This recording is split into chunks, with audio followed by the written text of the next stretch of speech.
काठमाडौँको धुवाँले गर्दा सबैलाई निकै अप्ठ्यारो भइरहेको थियो। यसै कारणले सरकारले सबैको स्वास्थ्य मध्यनजर गर्दै 4 दिनको बिदा दिने घोषणा गर्यो। हाम्रो यात्रा कोटेश्वरबाट सुरु भयो। हामी धुलीखेल हुँदै मेलम्चीको बाटो आफ्नो गन्तव्यतर्फ मेलम्चीको बाटो निकै रमाइलो थियो। खोलाको तिरैतिर हामीलाई बाइक हाँक्न एकदमै रमाइलो भइरहेको थियो। त्यसपछि हामी खाजा खान भनेर रातो पुलमा रोकियो। तर रातो पुल पश्चातको बाटोले हाम्रो खुसीलाई धेरै बेर टिक्नै दिएन। हामी 2.5 घन्टा लगातार लड्दै पड्दै ठाउँ बिराउँदा बिराउँदै दिउँसोको 5:30 बजे तार्कियाङ पुग्यौँ।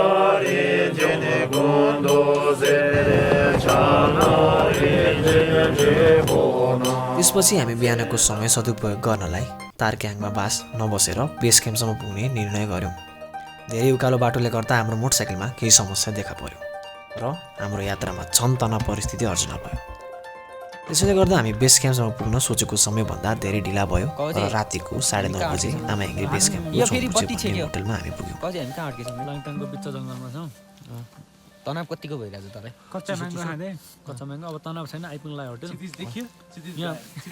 बाघ यहीँ छ हाम्रो बाघ यहीँ छ। होटल पुगिसकेपछि हामी थकान मेट्न केही बेर आराम गऱ्यौँ र थकान मेटिसकेपछि हामीले नाच्न गाउन एकदमै रमाइलो भयो। अर्को दिन हामी बिहान 5 बजे उठ्यौँ र हामीले आमायाङ्रीको हाइक सुरु गर्यौँ। कति बज्यो? बिहानको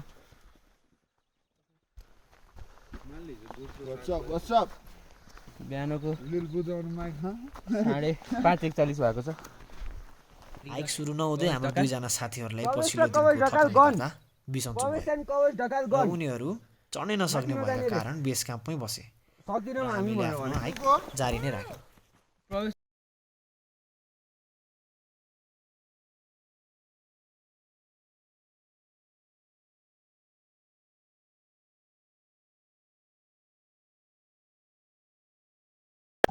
So guys, we are almost there. The peak.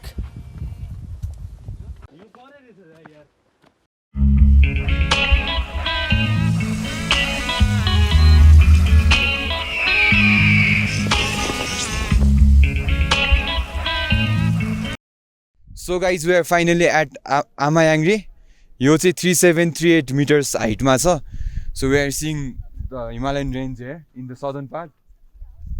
अनि यो चाहिँ एउटा साइट सिइङको प्लेस मात्र नभएर यो चाहिँ एउटा कल्चरल प्लेस पनि हो। यहाँ चाहिँ टेम्पल पनि छ। यो चाहिँ बुद्धिस्ट हिन्दू दुवैको लागि टेम्पल हो। यो टेम्पलले चाहिँ यो हेलम्बु एरियालाई कन्जर्भ गर्छ भन्ने एउटा मान्यता बोकेको रहेछ। हामी चाहिँ हिजो काठमाडौँबाट हिँडेको थियौँ। We travelled in bike for like 7 hours up to Amayangri base camp.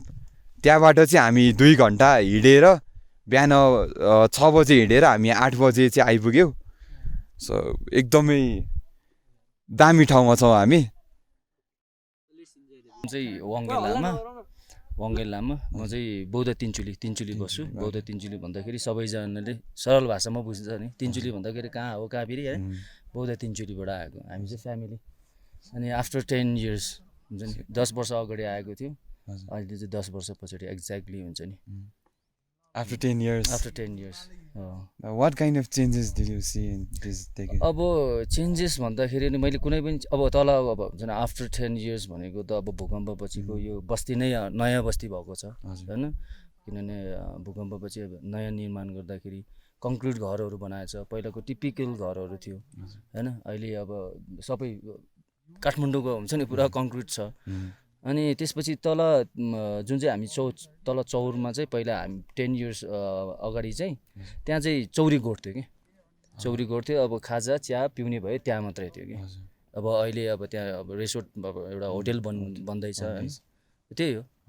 काठमाडौँबाट नजिकै यस्तो राम्रो पर्यटकीय क्षेत्र देख्दा हामीलाई निकै खुसी लाग्यो। हामी जस्ता आन्तरिक पर्यटक आफ्नै थलोमा घुमेर यहाँको सुन्दरता र रीतिरिवाजको बारेमा बुझेर यस हेलम्बु पर्यटन क्षेत्र र यहाँको गाउँवासीलाई टेवा पुर्याउन म र मेरो टिमबाट हार्दिक अनुरोध गर्दछु। धन्यवाद।